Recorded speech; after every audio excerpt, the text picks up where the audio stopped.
संधारित्र की धारिता, समांतर प्लेट संधारित्र की धारिता। अब यहाँ पर देखो समांतर प्लेट हमें संधारित्र की धारिता निकालनी, यानी कि जैसे दो प्लेट क्या है समांतर हैं और वो दोनों प्लेट जो समांतर हो वो क्या है संधारित्र है, और उन्हीं की हमें क्या निकालनी है, धारिता निकालनी है। बात समझ रही है? समांतर प्लेट संधारित्र की धारिता निकालनी है, यानी कि जैसे यहाँ पर देखो हम दो प्लेट ले रहे हैं संधारित्र की और दोनों प्लेट क्या है समांतर है, तो समांतर प्लेट संधारित्र हो जाएगा और उसी की धारिता निकालनी है। जैसे यहाँ पर देखो हम दो प्लेट ले रहे हैं, देखो ये क्या है, एक प्लेट ये हो गई और एक प्लेट ये हो गई।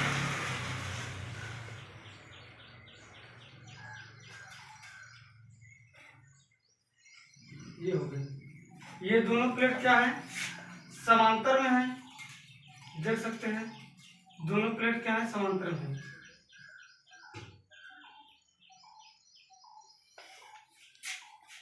जैसे इसको हम प्लेट नंबर ए बोल देते हैं, इसको प्लेट नंबर 2, यानी कि प्लेट ए बी।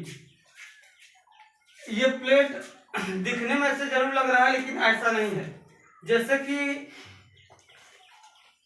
यदि इस प्लेट को यदि मैं ऐसे कर दूं, ऐसे ना, ये प्लेट कैसा है बिल्कुल शुरू में ऐसे है, लेकिन इसको थोड़ा सा तिरछे रखा गया है, तिरछा में थोड़ा सा तिरछा, जैसे कि हथेली देख रहे हो ऐसे है, थोड़ा सा घुमा दो तो ऐसे नजर आएगा, फिर इसको थोड़ा घुमा दो, यानी कि एक समय ऐसा नजर आएगा कि बिल्कुल ये पोर्शन आपको दिखेगा, ये पोर्शन नहीं दिखेगा, शुरू में से है, तिरछा कर दिया थोड़ा सा दिख रहा है, पूरा नहीं दिख रहा है।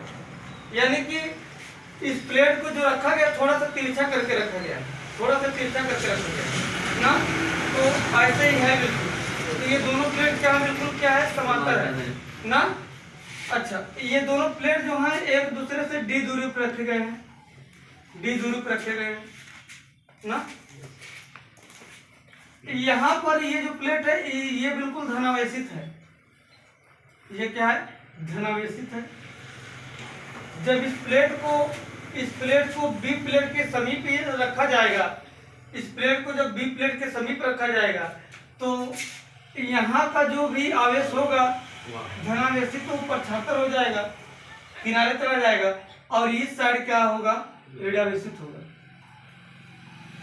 ऋणावेशित, ठीक है, ऋणावेशित। यानी कि दो प्लेट समांतर रखे गए हैं, दो प्लेट समांतर रखे गए हैं, एक पर धनावेश है एक पर ऋणावेश है, दोनों बातें समझ आई। इनके बीच देखो हमें क्या ज्ञात करना है, धारिता ज्ञात करना है, और धारिता का कॉन्सेप्ट होता है Q equal to C into V, और C का मान निकाला जाएगा तो Q बटा V निकाला जाएगा।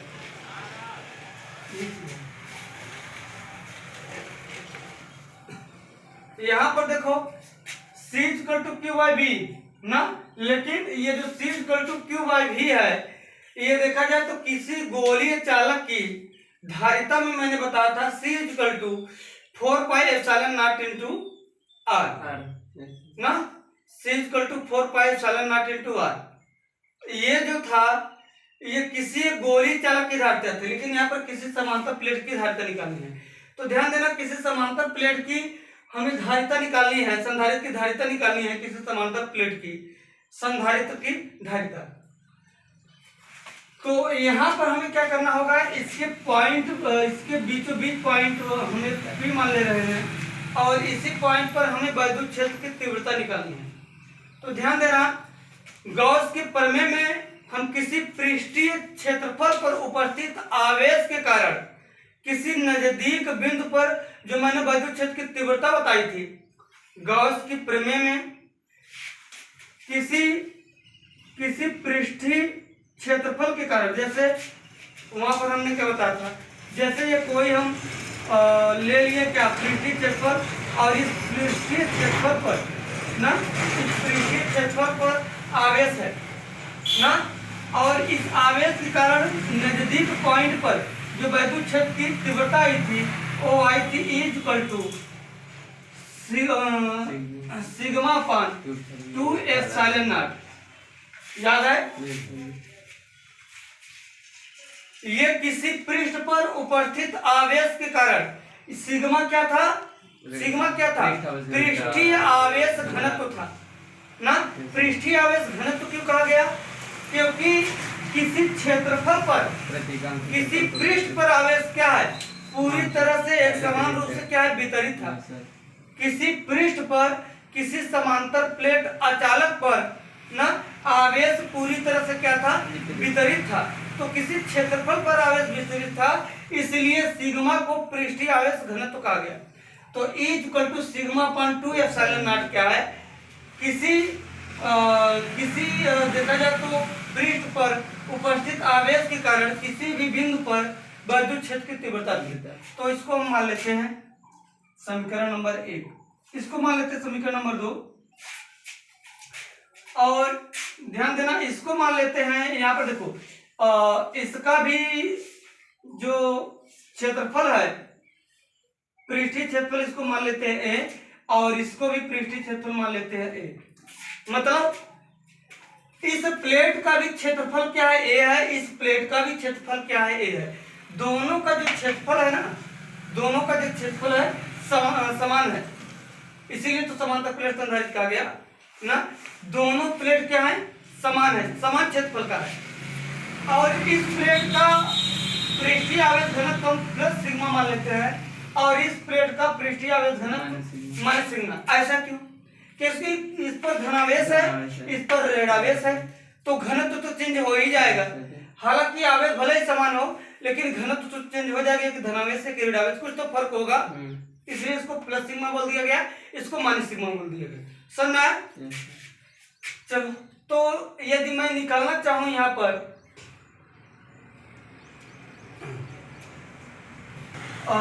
Plus sigma equal to Q by A, और यहाँ पर हो जाएगा minus sigma equal to Q by A. ये समझना है? ये बातें मैंने गॉस की प्रमेय में भी बताया था ना।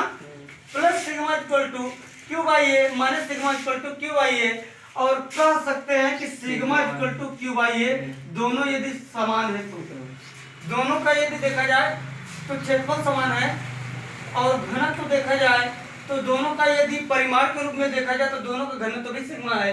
तो sigma equal to Q by A, इसको समीकरण नंबर मान लेते हैं 1। इतनी बातें समझ में आई? आइए इसको थोड़ा साफ करते हैं। और ये देखो, ये डेरिवेशन मैंने गॉस की प्रमेय में बताया था, ठीक है? वहां पर आप देख सकते हैं। चला सर? तो देखो, किसी समांतर प्लेट के कारण किसी बिंदु पर जो वैद्युत क्षेत्र की तीव्रता होती है, चलिए लिखेंगे।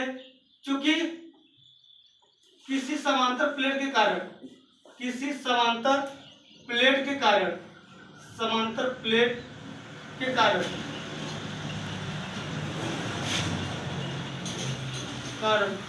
किसी भी बिंदु पर वैद्युत क्षेत्र की तीव्रता किसी भी बिंदु पर वैद्युत क्षेत्र की तीव्रता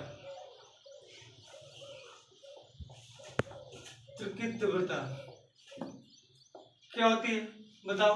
E equal to sigma upon 2 epsilon naught. यहाँ पर किसी समांतर प्लेट के कारण ध्यान देना, जैसे समझ लो, जैसे कोई देखा जाए तो प्लेट है, कोई प्लेट है, मान लो कोई प्लेट है, उस प्लेट के कारण देखा जाए तो किसी बिंदु पर जो वैद्युत क्षेत्र की तीव्रता होती है वो यही होती है ना। किसी भी देखा जाए तो प्लेट के कारण, किसी प्लेट के कारण यहाँ लिख सकते हैं, किसी प्लेट के कारण किसी भी बिंदु पर वैद्युत क्षेत्र की जो तीव्रता होगी वो E equal to sigma upon 2 epsilon naught होगा ना।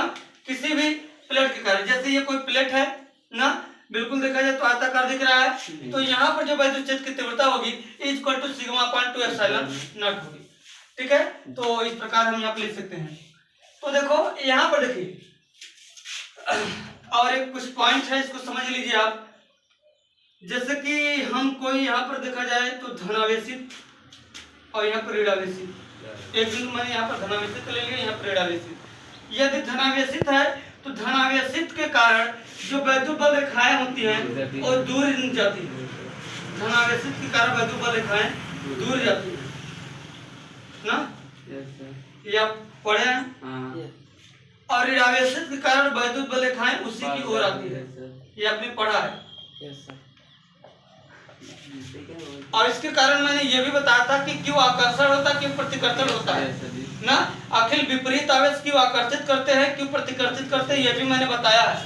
उसका कारण यही है, उसका कारण यही वैद्युत बल रेखाएं है कि धनावेशित से दूर जाती है और ऋणावेशित की ओर आती है ना।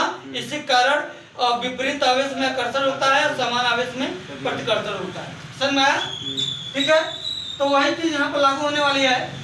जैसे यहाँ पर पॉइंट P है, तो इस धनावेशित कारण वैद्युत बल रेखाएं दूर जाएंगी, धनावेशित बिंदु को छोड़कर जाएंगी दूर ना। और ऋणावेशित यहाँ पर प्लेट है, उसके कारण वैद्युत बल रेखाएं इस ऋणावेशित प्लेट के कारण जो वैद्युत बल रेखाएं होंगी उसी की ओर आएंगी। ध्यान से समझ लो, यानी कि दोनों का जो साइन होगा या दोनों की जो डायरेक्शन होगा वो क्या होगा, सेम होगा ना, एक ही दिशा में होगा। देखो धनावेशित से दूर जा रही हैं और ऋणावेशित के कारण उसी की ओर आ रही हैं। बात समझ में आ रही नहीं? यानी कि पॉइंट P पर जो वैद्युत क्षेत्र की तीव्रता मैं निकालने वाला हूँ वो किसी एक दिशा में हो जाएगा। वो दिशा ये है आपका ना, बाएं से दाएं की तरफ। धनावेशित से उस ओर जा रही हैं और ऋणावेशित प्लेट के कारण क्या होगी, वैद्युत बल रेखाएं यदि आएंगी तो उसी की दिशा में आएंगी। यानी पॉइंट P पर आप लिख सकते हैं तब बिंदु P पर वैद्युत क्षेत्र की तीव्रता, वैद्युत क्षेत्र की तीव्रता क्या हो जाएगा बताओ। पॉइंट P पर वैद्युत क्षेत्र की तीव्रता ना E= हो जाएगा vector E1 plus vector E2। मैं ये लिख सकता हूँ ना।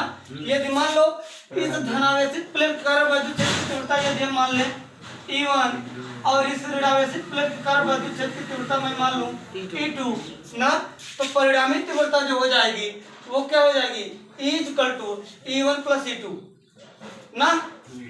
मैंने बताया है दोनों प्लेट समांतर है और दोनों की देखा जाए तो जो आवेश पृष्ठीय आवेश घनत्व है वो क्या है, सिग्मा है ना। तो यहाँ पर क्या हो जाएगा बताओ, E का मान क्या है, सिग्मा अपान 2ε0। तो E1 क्या हो जाएगा बताओ। E1 मैं लिख सकता हूँ, E1 लिख सकता हूँ सिग्मा 1 अपान 2ε0 ना प्लस चलो ठीक है। वेक्टर देखो दोनों के लिए सिग्मा क्या है, E का मान क्या है, सिग्मा अपान 2ε0 ना। और यहाँ पर देखो सिग्मा क्या है, क्यू बाई ए। तो यहाँ पर देखो E1 का मान क्या लिखेंगे बताओ, E1 देखो इसका क्या है, सिग्मा है और इसका क्या है, माइनस सिग्मा है। लेकिन मैं यहाँ पर जोड़ने के लिए मैं केवल परिमाण लूंगा, क्योंकि माइनस चिन्ह ये दर्शाएगा कि उसकी दिशा क्या है। माइनस चिन्ह केवल इतना दर्शाएगा उसकी दिशा क्या है। तो यहाँ पर क्या हो जाएगा बताओ, क्या होगा, यहाँ पर लिखेंगे sigma upon 2ε0 plus sigma upon 2ε0। दोनों का दिशा सेम है तो दोनों एक ही दिशा में होगा तो जुड़ेगा। बात समझ रही है? क्योंकि माइनस चिन्ह केवल दिशा को इंगित करेगा और कुछ नहीं। समझ रहा है? तो सिग्मा अपान 2ε0 सिग्मा अपान 2ε0। अब क्या होगा बताओ, E= हो जाएगा, ये देखो सेम है तो 2 सिग्मा अपान 2ε0, ये देखो कट जाएगा तो E= आ जाएगा सिग्मा अपान ε0। बस समझ रही है ना। वैद्युत क्षेत्र कितना आ गया, इस पॉइंट P पर जो परिणामी वैद्युत क्षेत्र आया वो सिग्मा अपान क्या गया 2ε0। ठीक है, समीकरण 1 समीकरण 2 यहाँ पर मान लेता हूँ समीकरण 2।